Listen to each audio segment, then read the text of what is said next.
For the Passion Project, I decided to do the 30 Years' War that happened in Europe. So let's get to it.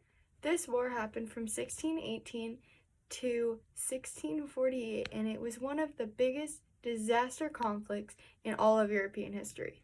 Many homes, churches, crops, and all of livestock were just devastated and destroyed. It got so bad in some places that people started living in caves because they had nowhere to live. Like for Germany, they lost a whole 1/3 of their entire population. Not only did many people lose populations, but many populations started to shift and people started going from place to place to find new homes.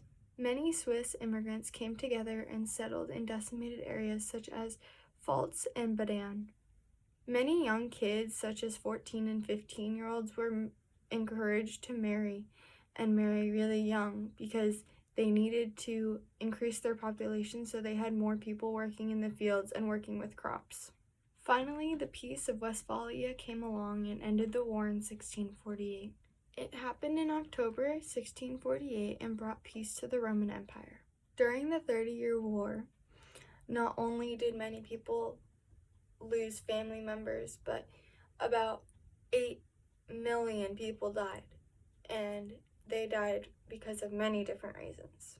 From the 8 million people that died, about 20% of them actually died from disease and from hygiene. They were not able to keep themselves clean and healthy, and starvation was a big factor as well. They could not find food because crops and stuff were all blown up and destroyed, so they actually died because of that. The population fell about 60%. Out of 100%, that's a big percent. 60% of the population fell, and they lost 60% of their population. To me, that explains a lot why they wanted people to be able to marry young and stuff after this, so that way they could make their population big again, because they only had 40% of their population than they did before. Not only did 60% of all of the population die off, but in Germany, they lost 60% as well. Once they finally found peace, not only were many, many families happy, but they were also very happy that they can start repopulating and regrowing and rebuilding and do everything they can to finally see their country come back to normal, or what somewhat is normal. Once people finally found peace and were able to go on with their days, the churches decided to rebuild. Well, they can also call this Calvinism. They then were able to receive legal status as a state religion. During the war, some major events also happened, such as the Danish intervention. During the Danish intervention, Christian V had very strong interest in Germany. He was Lutheran and supported many of the rules from the Lutherans, such as the Lower Saxony. Not only did he have interest in Germany, but he also owned land that was in Germany. He was also the ruler of Hamburg and the Duke of Holstein. He made a war of 20,000 to 35,000 missionaries, and it was partly funded by France and England.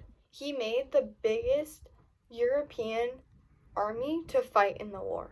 Another major event that happened during the 30-Year War was the Swedish invasion that happened from 1630 to 1635. During this, the King of Sweden, also known as Gustavus, came as a foreign ruler to aid for the German Lutherans. He was able to seek many political and financial advantages for Germany. In 1630, Gustav landed more than 13,000 men in Peenemünde.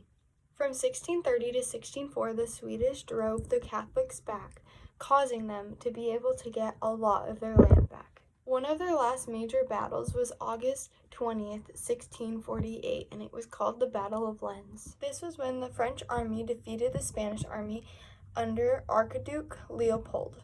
The French captured Lens and fortified the city in the Spanish Netherlands. A year after this happened, the French were very distracted and Spanish had time to take back over the city. The French then got their army together really fast, and the Spanish deployed up high on buildings.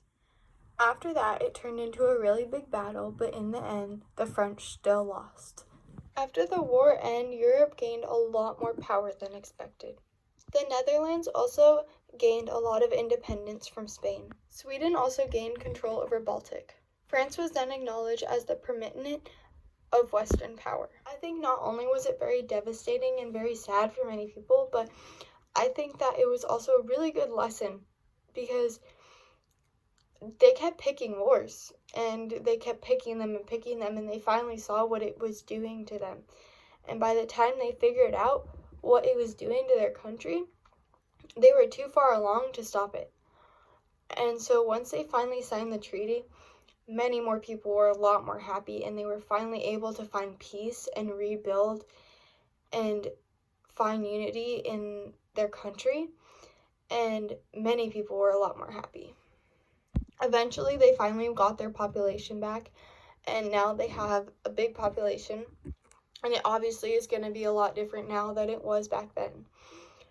They don't have people working in the farms anymore as much as they did, as little as the kids were. They finally were able to grow back their population by having the kids marry young and having kids very young to be sent out in the fields. The reason they named it the 30-Year War was because it was 30 years of straight war. Different wars, but straight war. They had many different wars happen and different combats happen, and they lost many soldiers during this time, but they didn't stop. They kept going, and they fought, and they fought, and they fought, and they finally won. So I think in the end it was a good lesson, but I think that 30 years of war really does something to a country and scars people for life. If you were a little kid having to marry and reproduce children just so that your kids can go out and farm because of the 30-Year War, your life is changed forever. Not only are you scarred from the war, but you're also forced to being married right after all of this happened. And it was probably putting kids a lot in the emotional states, and they just lived with it. They didn't complain because they couldn't complain. I think teaching this lesson was a great lesson for not only the person I'm teaching, but also being able to learn about this war. It put many in danger, and it was a long war, and I think that learning about this now is good for preventing it in the future. I also think that not only did I read about all these sad stories, but I also got to kind of imagine how it would be like, and I am so thankful for all I have now. I couldn't be more thankful for just having a roof over my head and not living in a cave. I hope not only did you enjoy this, but I hope that you learned something and that you can go and tell people about it, because I think it's a really cool thing to learn about. I was very interested in everything I learned about. And that's it. Thanks for watching.